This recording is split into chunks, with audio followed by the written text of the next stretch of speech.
Aí, agora sim. E aí, Tudo bem? tudo jóia e você, Kelvin? Joia. Ó, já Opa, já tem gente entrando já na live. Vamos ver se vai entrar mais gente. Mas é assim mesmo. Depois sobe um pouquinho mais. Bom, enfim, que bom, né? Você teve disponibilidade para hoje. A gente estava vendo se podia ou não fazer antes do carnaval, né? Ainda bem que deu certo. não, com Ô, certeza. ô Renatinho, eu vou começar então. Só vendo uma coisa aqui. Tá, beleza. É, então, vamos começar a live. Eu, primeiramente, cumprimento a todos os espectadores presentes, cumprimento ao Renato, pessoa Manucci, né? Faço uma breve apresentação. Claro que aqui muito singela do que realmente a pessoa tem como experiência profissional, mas o Renato, ele é procurador jurídico na Câmara Municipal de Bragança Paulista, é autor de várias obras jurídicas, também professor universitário, já também tem experiência como professor também em cursos preparatórios para concursos públicos. E o tema da live de hoje é o que é uma licitação e como participar desses contratos administrativos, né, Renato? Muita gente tem isso como algo assim tão desconhecido, né? Às vezes acham aquilo muito hermético, só restrito a algumas pessoas. E aí deixo você à vontade aí também para começar falando um pouquinho sobre o que é uma licitação, qual é a importância dela e também se apresentando, né, para as pessoas. Ok. Bom, primeiramente eu gostaria de agradecer, meu caro Kelvin, pelo seu convite. Sempre um prazer aqui poder falar aqui com os seus espectadores sobre licitações e sobre outros temas do direito, né? Licitações, que é o meu foco de atuação na área jurídica, como procurador, eu, além de procurador, eu presido comissões de licitação na Câmara Municipal. Então, eu respiro licitação e direito público, né? A questão inicial que você trouxe, a introdução sobre a questão do que é licitação, do que é esse procedimento, há uma série de mitos aí que envolvem esse tema, né? Muitas pessoas acreditam que isso é direcionado, isso não assegura a possibilidade de todos.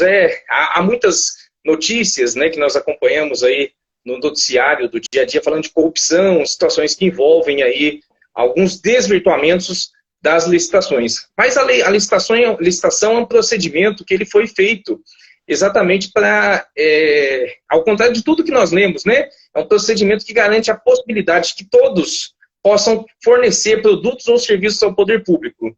Eu não sei se o pessoal tem hábito de, costuma acompanhar, mas o poder público é um dos maiores compradores que nós temos hoje, maiores compradores de bens e produtos no Brasil.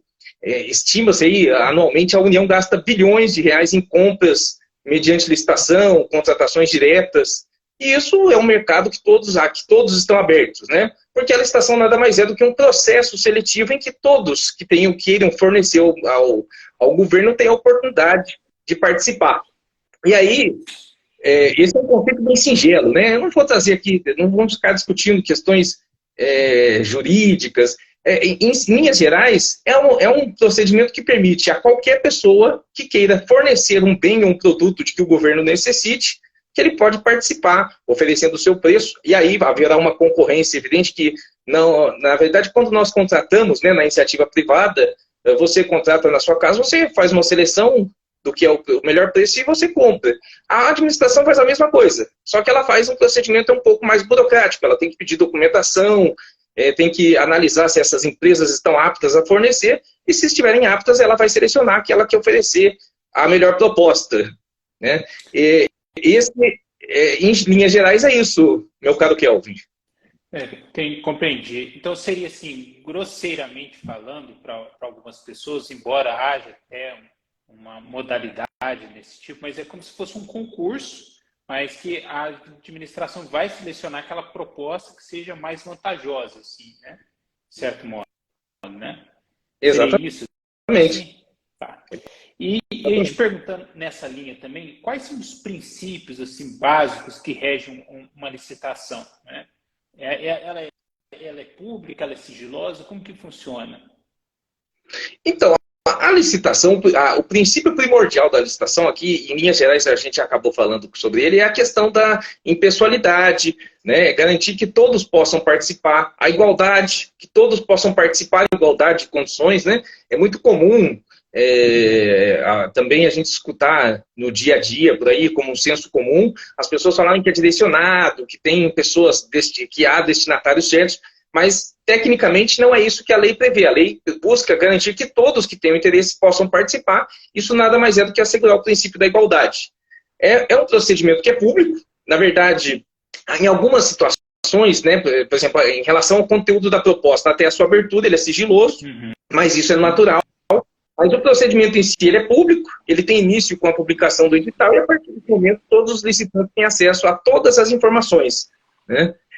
Ele é informado também por princípios também como o julgamento objetivo. Por exemplo, a comissão de licitação que eu faço no meu dia a dia, eu não posso usar critérios subjetivos para fazer um julgamento. Até porque se eu usasse esse tipo de critério, eu estaria, vamos dizer assim, eu selecionaria aquilo que é mais conveniente na minha percepção, né? E o julgamento tem que ser objetivo. E por isso, o edital, que é o instrumento que abre, né, a licitação, que nós chamamos que é a lei entre os licitantes e a administração, ele deve trazer critérios objetivos para julgamento. Se é a menor proposta, é o menor preço. Então, nós vamos analisar qual apresentou o menor preço. E aí, dentre outros fatores, o julgamento é objetivo, a administração e os licitantes ficam vinculados a esse instrumento, ao que nós chamamos de princípio da vinculação ao instrumento convocatório. Nós temos outros princípios. A legislação ainda fala em princípios de desenvolvimento nacional sustentável, legalidade, há uma série de outros princípios, mas os principais, em linhas gerais, que estão entrelaçados com a própria ideia de licitação são esses: isonomia, julgamento objetivo, vinculação ao instrumento convocatório.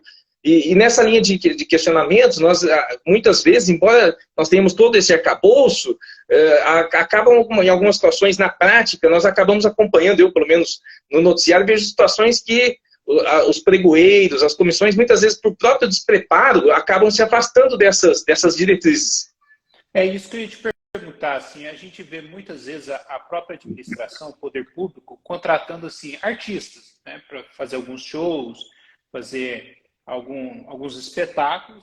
E como que funciona isso? O que seria assim? Qual que é o critério da administração nesse caso para contratar? O que seria um artista bom, né, um artista renomado? Como que funciona isso? Teria algum grau de subjetividade nesse critério?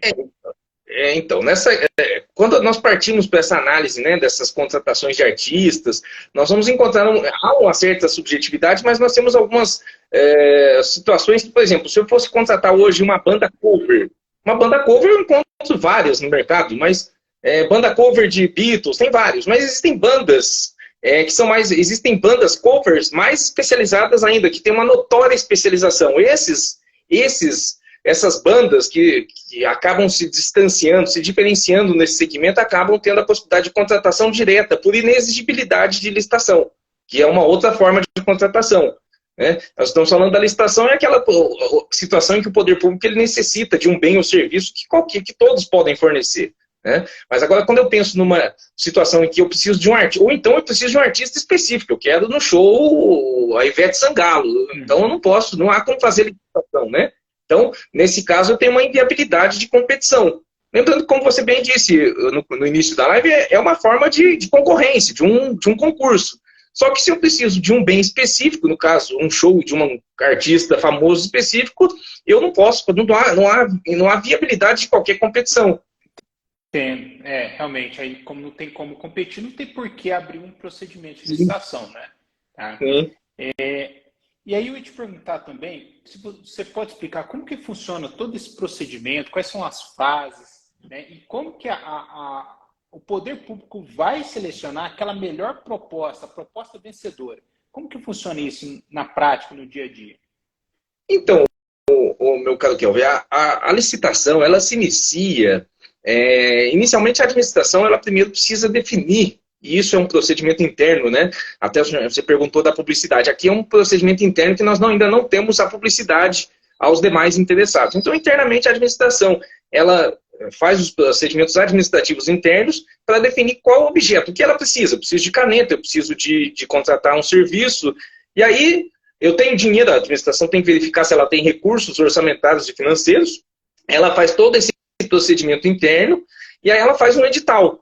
O edital é onde estão as regras para quem deseja participar e fornecer para o poder público, vai poder participar. E eles vão tomar, esses interessados, eles vão tomar conhecimento assim que esse edital for publicado. Então, inicialmente, é o que nós chamamos de fase preparatória, que é essa fase interna, que a administração seleciona as suas necessidades, ela verifica as suas possibilidades, inclusive orçamentária e financeira. Depois nós temos a fase convocatória, que é a publicação do edital convocando os licitantes a participar do certame. Em seguida, os licitantes, é estabelecido um prazo para a apresentação da documentação e proposta. Por exemplo, da concorrência é estabelecido um prazo, né? Então, no dia tal, a concorrência vai abrir no dia 10 de maio. Então, dia 10 de maio, até dia 10 de maio tem que protocolar. No pregão, tem uma outra especificidade que isso pode ser protocolado até o início da sessão. Então, designa a data da sessão e até a hora do credenciamento o licitante pode apresentar a proposta com a documentação.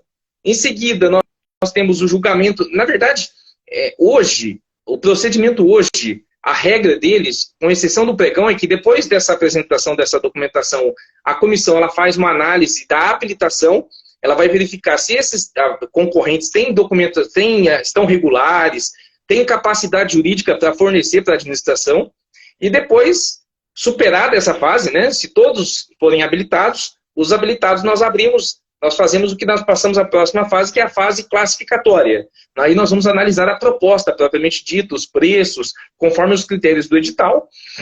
E aí o julgamento, classificamos a proposta do melhor, né, se for uma licitação, por exemplo, do menor preço, do menor preço para o maior. E o primeiro colocado, evidentemente, é o vencedor e vai ter o direito de, ao final, assinar o contrato com a administração.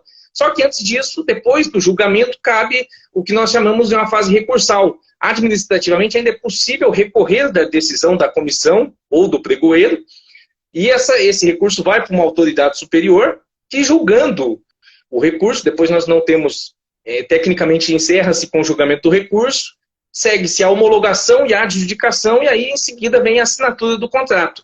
Em linhas gerais é isso. Eu até mencionei que hoje essa é a sequênnea, né, tomando como padrão a concorrência. No pregão, nós temos uma inversão entre a habilitação e a classificação, uma inversão. Primeiro, nós classificamos as propostas no pregão e depois nós habilitamos o vencedor. Né? É menos burocrático. E com a nova lei de licitações, nós vamos classificar o vencedor e vamos exigir documentos de habilitação apenas desse vencedor. Então vai ser tudo muito invertido. Porque hoje, na concorrência, é muito burocrático. A administração, quando eu faço, eu estou, inclusive, terminei recentemente uma concorrência, eu tenho que fazer a fase de habilitação, verificar todos os documentos, faço o julgamento da habilitação, aí eu abro o prazo de 5 dias úteis para que os licitantes que não concordarem com a minha decisão recorram. Eu tenho que esperar passar os 5 dias úteis, transcorrer esses 5 dias úteis, porque o recurso tem efeito suspensivo, para só então eu abrir as propostas dos licitantes. Né? Então eu tenho muita burocracia, muitos documentos, e isso tanto no pregão que já existe hoje, quanto na nova lei de licitações, a ideia vai ser a desburocratização. Primeiro eu vou classificar e aí eu vou exigir documentos de habilitação apenas do vencedor. Em linhas gerais, Entendi. Esse é o procedimento. Entendi. Aí, como você bem falou, assim, então, dependendo aí do tipo, né? Não do tipo, da modalidade, melhor dizendo, aí você Sim. pode ter uma modificação dessas fases. Né? No pregão, por exemplo, você inverteria, acho que é com a finalidade de dar mais dinamismo, né? Exato, exatamente. Algumas na verdade, esse procedimento que eu até mencionei é o procedimento padrão da concorrência, do pregão. Agora nós vamos ter modalidades licitatórias como o concurso, que não tem essa estrutura, entendeu? É totalmente diferenciado, que aí a administração ela vai buscar, vai pagar um prêmio para quem apresentar uma melhor proposta artística de alguma coisa, algum evento artístico que ela precisa. Aí é uma outra forma, aí é uma outra estrutura. Mas, no geral, as principais contratações giram em torno desse procedimento. Entendo. Aí a proposta vencedora não necessariamente será aquela que a administração vai pagar menos, às vezes, né? A mais vantajosa pode ser, às vezes, aquela que vai, de alguma forma, trazer um custo-benefício, né? Uma eficiência maior. Seria isso? Aí, isso varia, meu caro Kelvin, conforme o tipo, o critério de julgamento, o objeto que busca contratar. Evidente que nas licitações em geral, para contratação de serviços, para compras em geral, a administração normalmente trabalha com o menor preço. Porque comprar um pó de café, comprar, aqui nos órgãos públicos serve muito café, ou uma manutenção de um equipamento, isso é objetivamente definido com base no preço. Agora, tem determinados objetos que não dá, por exemplo, comprar um software de informática, isso não é pelo menor preço que a administração vai se guiar, ela vai se guiar, ela busca também uma questão técnica, aí depois quando a gente for estudar, for discutir, a questão dos critérios de julgamento. Isso varia também conforme o objeto e o critério de julgamento. Mas, em geral, nós trabalhamos com o menor preço. E assim, a propósito, né, até fugindo um pouco do roteiro, mas uma pergunta que surgiu de relance, você acha que com essa nova lei de licitações melhorou bastante em termos de eficiência para a administração pública, na condução dos procedimentos? Na verdade, eu, particularmente, o órgão público aqui que eu trabalho, nós nem começamos a aplicar a nova lei de licitações, tá? Eu trabalho numa Câmara Municipal de uma cidade não é uma cidade grande, é uma cidade de porte médio, tem 170 mil habitantes. Eu tenho grupos de procuradores de outros de municípios menores, né? E na onde eu trabalho, a gente já tem uma certa dificuldade de falar da nova lei de licitações, e em municípios menores, a estrutura é cada vez mais difícil. Eu penso que a nova lei de licitações ela foi pensada por uma estrutura muito grande, como a da União, né, da AGU, tanto que as regulamentações estão sendo feitas pela União, mas ela é muito avançada para os municípios menores que não têm estrutura, né? Ela seria, em muitos aspectos, vai ser eficaz, eu acredito que será muito eficaz, mas em alguns aspectos, alguns vão ter que pensar, talvez até mesmo uma prorrogação da vigência para que esses municípios menores possam se adequar a essa norma, Isso. né? Ainda não tem... Pode falar. Já está em vigência já só a nova lei de licitações ou ainda se aplica a 8666 também? A antiga lei de licitações? Hoje nós temos a aplicação ainda até 1º de abril, agora próximo, que está por vir, nós temos a possibilidade de aplicação das duas legislações. Né? As licitações podem ser... Isso o edital vai determinar se ele vai seguir a lei 866 ou a nova lei. O que a nova lei de licitações não permite é mesclar institutos, né? Pegar institutos da nova lei com institutos da antiga. Isso é proibido, isso é expressamente vedado. Então, por exemplo, a licitação no órgão que eu trabalho, a gente só faz licitações pela lei 866 até o momento. Mas há a possibilidade de quem já quiser aplicar. Eu até vi esses dias que alguns órgãos do Tribunal de Justiça, acho que já o município de São Paulo já estão aplicando exclusivamente a nova lei. Mas já são órgãos maiores, né? E para as pessoas que têm curiosidade sobre o assunto, em que fontes de informação elas podem acompanhar esses procedimentos e como elas fazem também para se inteirar mais, para participar desses contratos, né? Então, por exemplo, alguém lá que quer fornecer merenda para o município, ou alguém que, de repente, como tem uma banda cover e quer também fazer um show na praça, né, no coreto, como que essas pessoas fazem para se aproximar aí dessas relações? Olha, Kelvin, hoje, na verdade, sim, com a nova lei, a lei 866, sempre trabalhou com a ideia de publicações na imprensa oficial do Estado, do município, então sempre foi muito, eu acho muito burocrático. A gente não tem hábito de ler diário oficial, imprensa oficial do município, jornal de grande circulação, é muito complicado. Hoje, com a internet, eu penso que é muito mais fácil essas pessoas interessadas participarem. Por exemplo, nós temos softwares que podem, se a pessoa quiser pagar, quiser trabalhar com essa área, ela pode contratar softwares que fazem essa seleção de licitações que mais interessam por aquele ramo que ele trabalha. E também com a nova lei, com a lei 12.527, a lei de acesso à informação, os municípios são obrigados também a garantir esse acesso a essas informações no portal da transparência, né? Então, se uma pessoa num determinado município ela quiser se inteirar, ela pode entrar também todos nos sites da prefeitura, dos órgãos que ela quer prestar esse serviço ou fornecer esse bem, e acompanhando por ali. Tem vários meios. A União também tem os portais tem o Compras.gov, que é um portal da União lá de todas as contratações ocorrem por ali. Hoje, eu acho que hoje é muito mais simples do que antigamente. Você não precisa ficar lendo um diário oficial. Tem outros mecanismos, né? E a nova lei nesse particular, a nova lei de licitações, traz a ideia do Portal Nacional de Contratações Públicas. Vai ser tudo online, tudo vinculado a esse portal. Tá, e assim, a lei permite, é comum acontecer também dos órgãos públicos divulgarem isso por meio de redes sociais, plataformas de vídeo, que hoje, principalmente o público mais jovem, acessa mais esses meios de comunicação, né? YouTube, TikTok, Instagram, alguns, né, até o pessoal um pouco mais velho, Facebook também, que estão se inteirando mais. É possível divulgar por esses meios? Acontece com certa frequência? Olha aqui no município que eu atuo aqui, eu não vejo muito não, mas é possível. Eu já vi até da prefeitura aí de Poços algumas notícias. Os municípios, eles têm portais, né, nesse Facebook, Instagram, que eles acabam divulgando notícias sobre essas questões.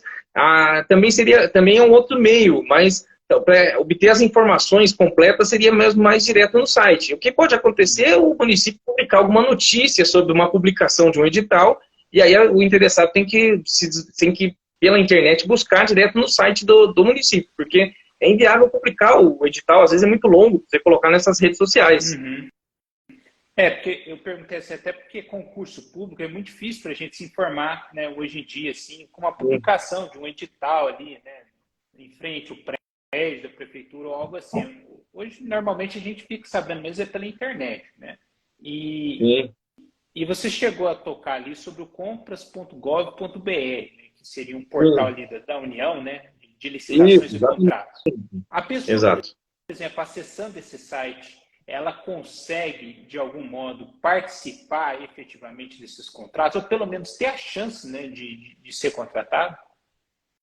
Sim. Hoje o Compras.gov, ele sofreu várias alterações, era o antigo Compras.net. Muitos aí, não sei se o pessoal que já estiver nos acompanhando já conhecer, era o antigo Compras.net, que é o portal que o governo faz as seleções de compras.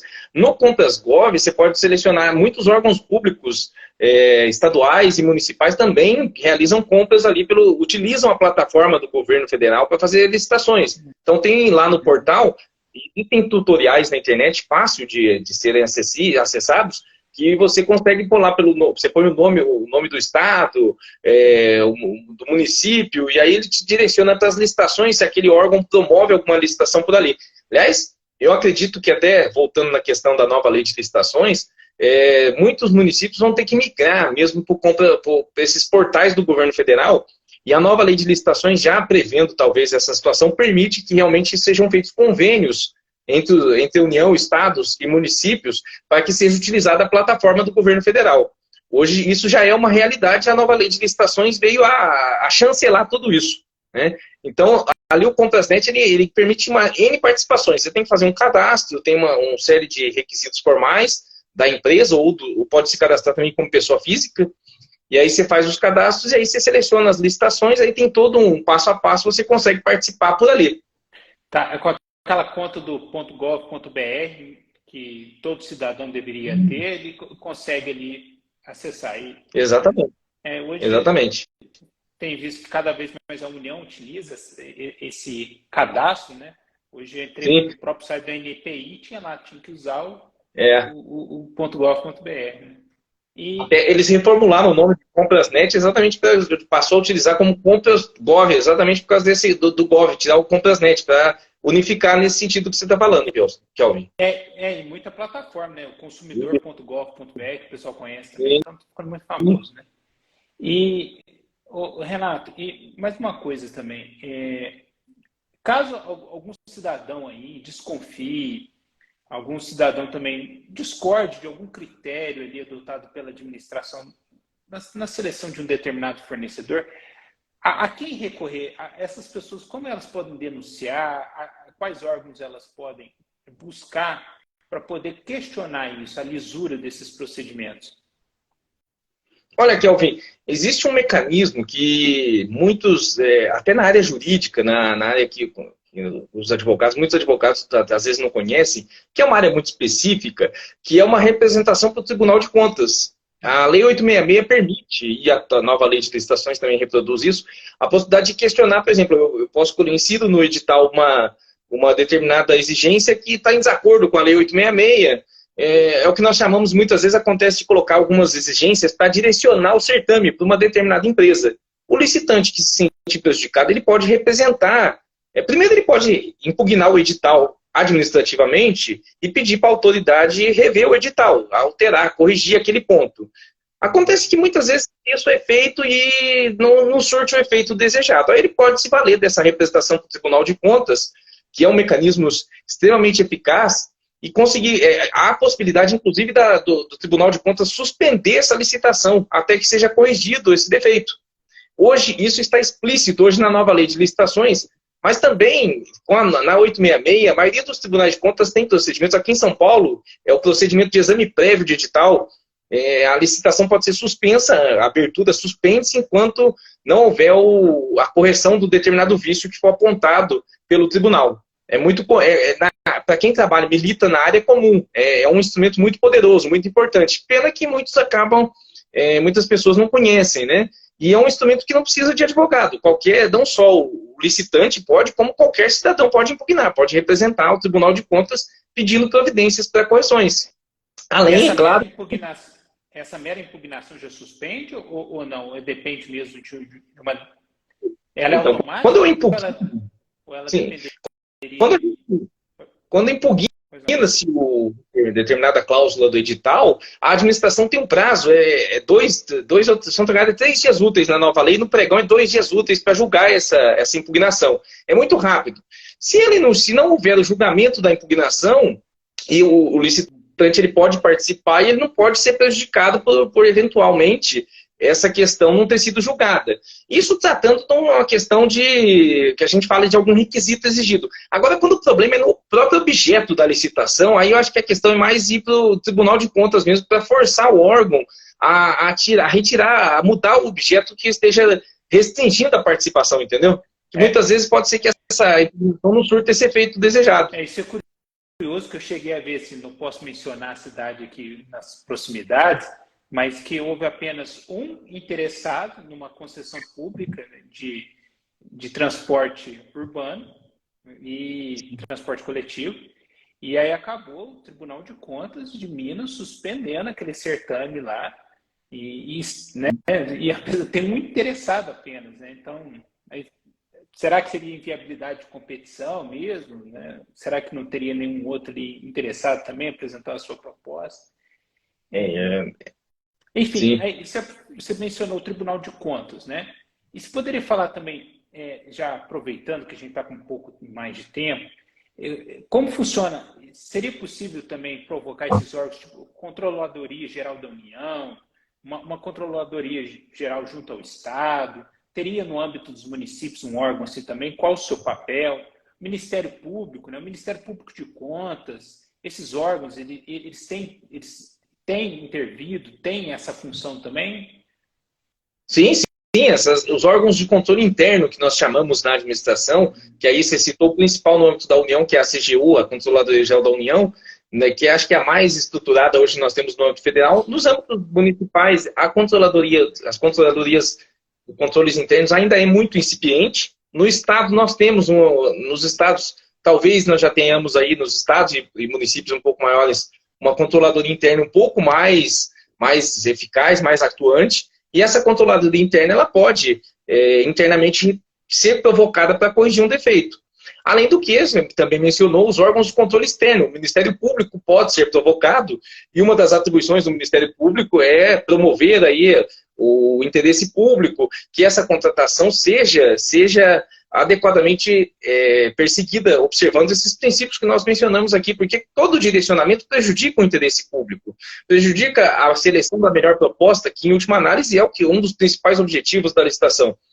Eu já acompanhei aqui casos de que o Ministério Público promoveu ações judiciais, depois que assina-se o contrato, é muito problemático isso, mas também pode ser feito depois que assina o contrato, responsabilizar quem deu causa. O próprio Tribunal de Contas, ele costuma depois, mesmo que o objeto não tenha sido impugnado por algum licitante, ele depois, analisando as contas do município, né, do município, da prefeitura e da Câmara, através do seu presidente, ele também pode recomendar algumas observações, algumas correções. Isso já aconteceu, inclusive no órgão que eu trabalho. Já tive licitações antes que eu entrei aqui na Câmara, aqui em Bragança, que sofreram recomendações do Tribunal de Contas porque não seguiram determinados procedimentos que a Lei 866 exige. Isso é muito comum, até porque quando eu entrei aqui, quem fazia licitação é o setor de compras, não são advogados, né? O ideal é que tenhamos um advogado na comissão de licitação, ou como pregoeiro, que tem conhecimento da lei, de todos esses procedimentos que estamos conversando aqui, Kelvin, desculpe. Kelvin. Kelson, eu lembrei tudo. Eu chamo você de Kelvin. Kelvin do direito.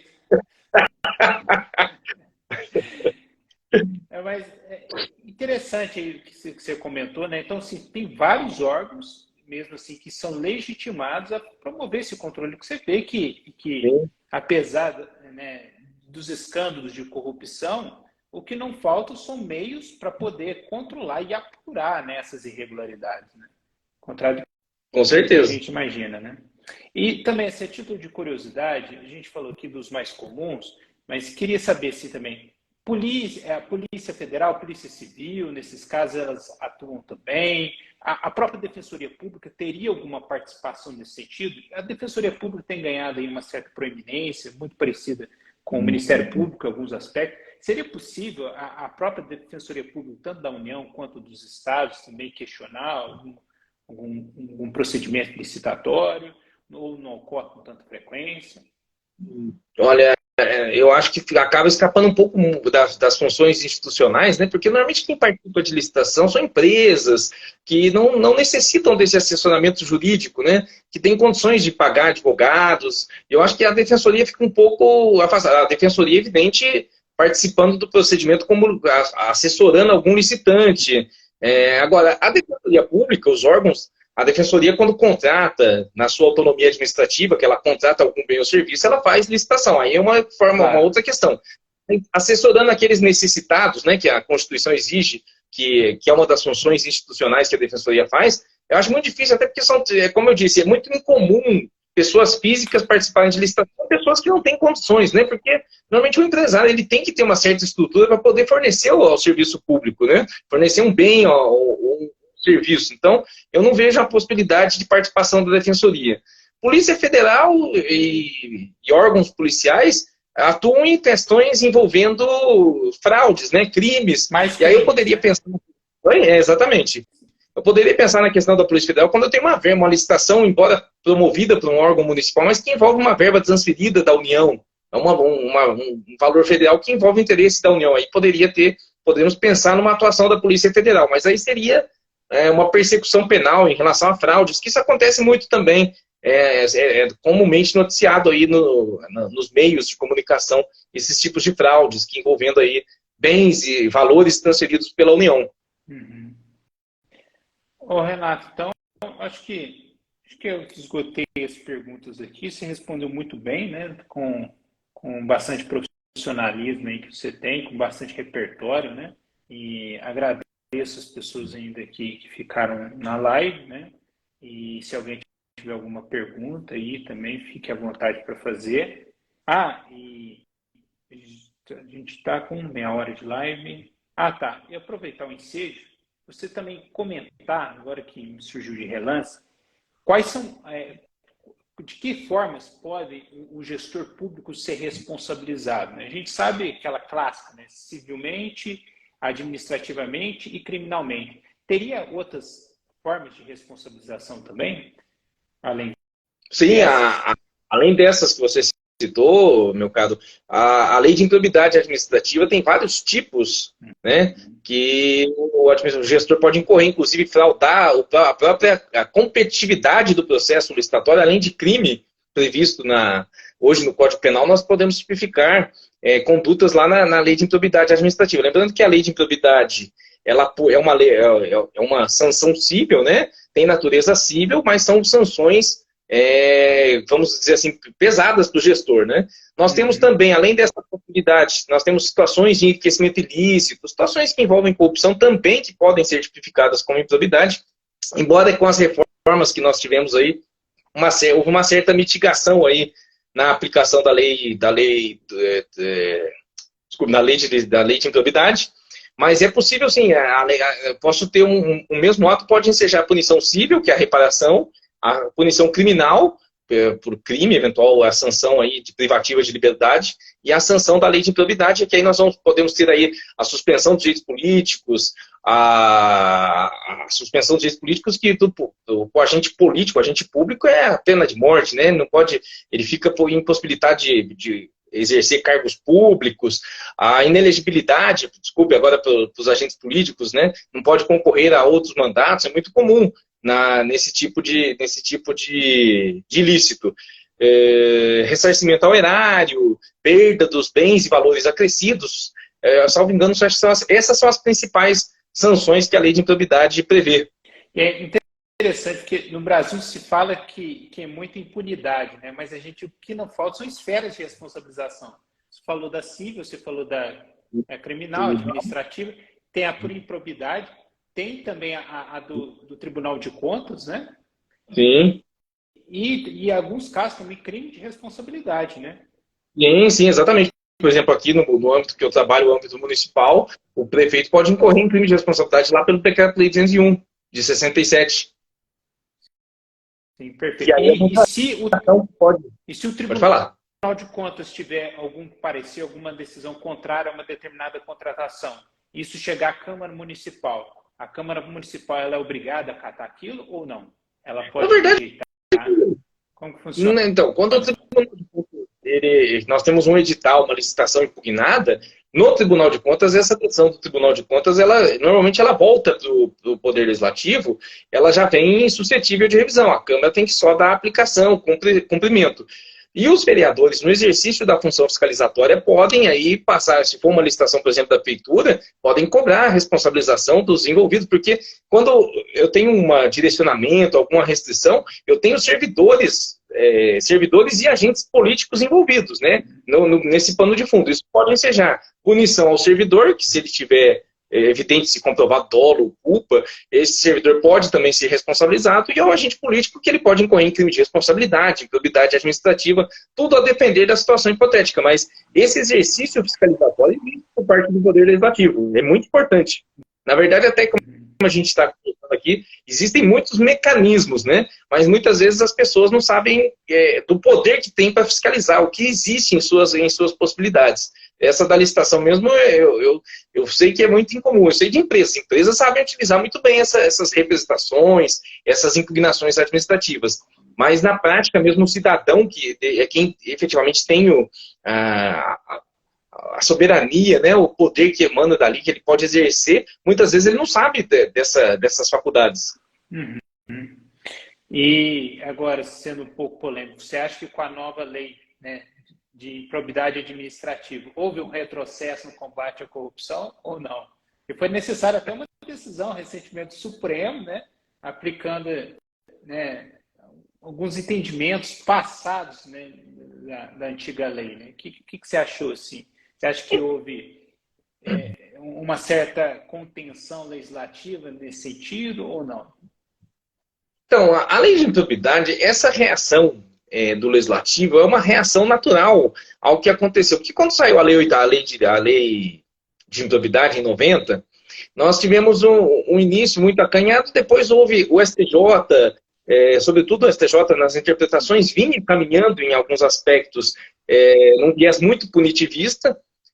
Confesso que alguns órgãos que eu acho do Ministério Público, em alguns casos, acabavam se excedendo em alguns aspectos. Eu acho que faltou um pouco, talvez, de moderação, e aí o Legislativo arrumou, a forma que ele arrumou foi alterar a lei para tentar, em alguns aspectos, eu acredito que não foi muito salutar as mudanças. Sobretudo na improbidade, hoje que nós trabalhamos a improbidade com base em violação de princípios, que ali eles tipificaram muito, você tem que ter uma hipótese muito fechada, muito restrita para poder tipificar. Ali complicou bem. Talvez ali seja um lugar que vai acontecer. Por exemplo, é onde tem muitos vícios, porque, por exemplo, um dos principais incisos que nós tínhamos no artigo 11, que tipificava como improbidade por violação a princípios, era o desvio de finalidade.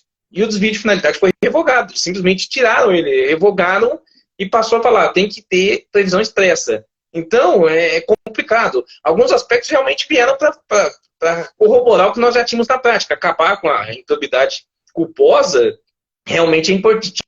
Tinha que extinguir. Acho que nunca devia ter colocado aquela possibilidade de improbidade culposa. Até porque outro dia eu via uma live de um promotor de justiça falando que ele, antes da nova lei, dessas alterações, ele já não entrava com ação de improbidade culposa. Ele chamava o servidor, muitas vezes envolvido, e fazia termo de ajustamento de conduta para o servidor ressarcir o erário, né? Aí pagava o prejuízo que deu e não tinha todas essas questões polêmicas da improbidade.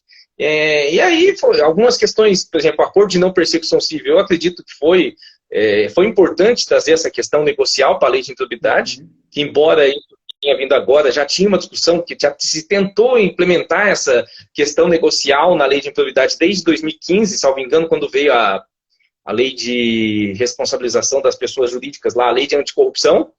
Depois veio, mas isso veio por meio de medida provisória, não vingou, aí perdeu a eficácia MP.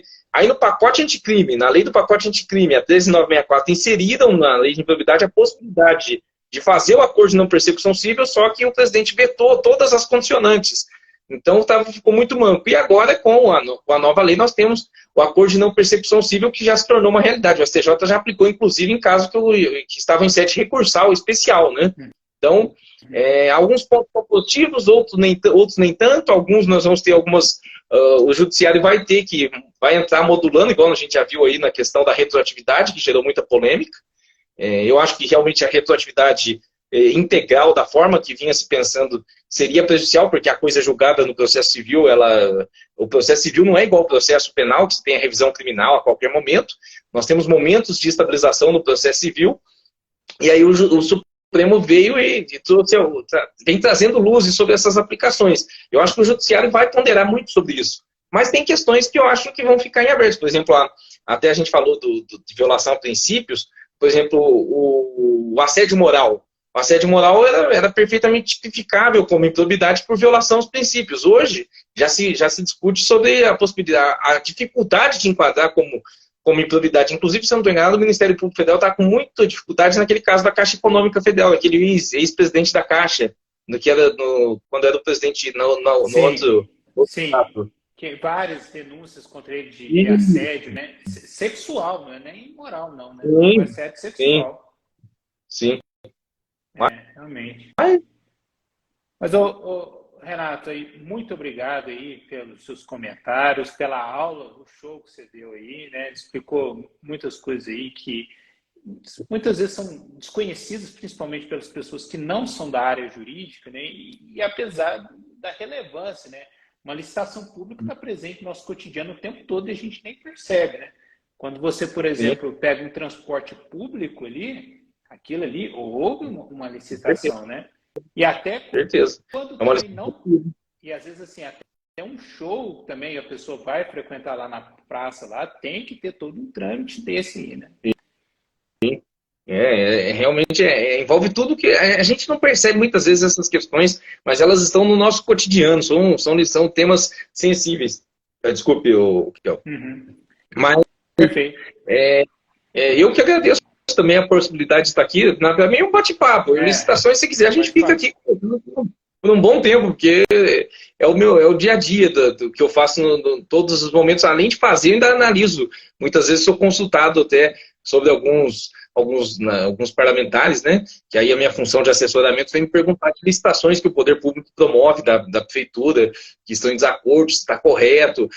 Mas é muito comum isso que você mencionou também, de aparecer apenas um interessado. São todos aspectos que despertam aí, para a gente que está no dia a dia, questões questões se foi direcionado, se é falta de interesse, né, dos próprios fornecedores.